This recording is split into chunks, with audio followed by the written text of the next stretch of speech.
সেই বাড়িঘর কিন্তু ডুবে আছে কিন্তু।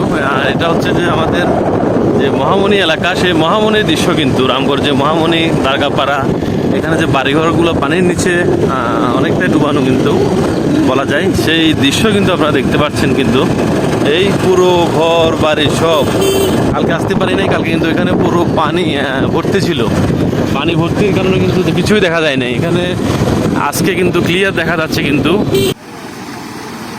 আমার মনে হয় সম্ভবত বাগান বাজার থেকে আসতেছে তারা। আমাদের রামগড় যে ইমিগ্রেশন, সেই ইমিগ্রেশনের অবস্থা দেখেন, পুরো একবারে কিন্তু ফেনী নদীর পানিতে ভর্তি কিন্তু নিচের অংশ বলা যায়। এই বাড়ি দেখেন, পুরো বাড়ি পানির নিচে।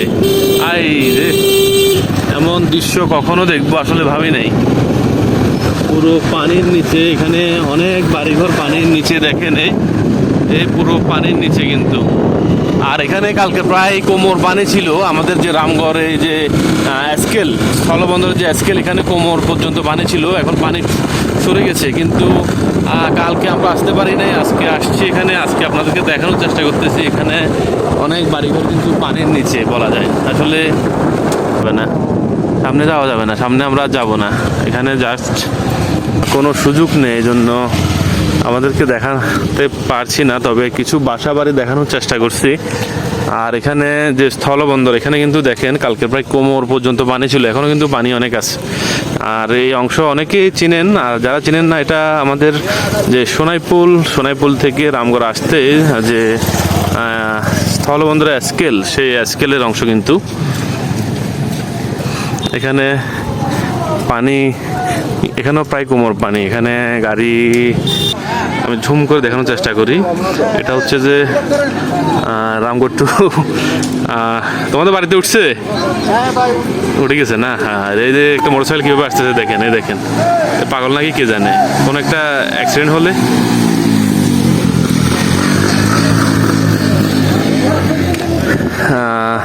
গরু ছাগলেই বাড়ি দেখেন এখানে। এই বাড়িটাও পানির নিচে, বাড়িটাও পানির নিচে। আসলে ভয়াবহ, রামগড়ের ইতিহাসে এমন দৃশ্য কখনোই কিন্তু দেখা যায় নাই। একজন প্রস্তুতি নিচ্ছে বাইক চালিয়ে দিকে যাওয়ার জন্য। উনি যেতে পারবে না কে জানে, ওর কীভাবে যাবে। অনেক বাইরের অনেক যাত্রী কিন্তু এখানে অপেক্ষা করছে, বিশেষ করে পানির জন্য কিন্তু পার হতে পারছে না। আর এই লোকেশন আবারও বলি আমি, এটা হচ্ছে আমাদের রামগড় থেকে বাড়িহাট যেতে সোনাইপুলের আগে যে মেন সড়ক, বাড়িহাট টু রামগড়ের। আর পাশাপাশি যে ইমিগ্রেশনের যে আমাদের স্থলবন্দরের যে স্কেল, সেই স্কেলের সড়ক কিন্তু। আর এই রোডটি কিন্তু খুব সুন্দর রোড। এখানে পানির কারণে কিন্তু সবাই ভয়াবহ অবস্থার মধ্যে আছে। দেখেন কিছু গাড়ি আসতেছে, অনেক রিস্ক নিয়ে আসতেছে। এই এখানে দেখেন, এখানেও ফ্রিজ নিয়ে যাচ্ছে, বাড়ির জিনিসপত্র সব। কোথাও অনেকে কিন্তু ভিজে ভিজে আসছে, দেখতেছেন অনেক। এখানে বিভিন্ন সম্প্রদায়ের মানুষ থাকে আশেপাশে, তারা বাড়িঘর পানিতে ডুবে যাওয়ার কারণে কিন্তু ছোট বাচ্চা নিয়ে ভিজে ভিজে আসছে বলা যায়।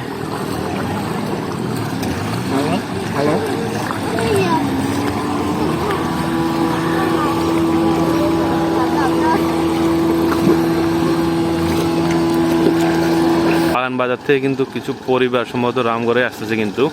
এখানে ট্রাক্টরে কিন্তু দেখা যাচ্ছে, সেই ট্রাক্টর দেখেন।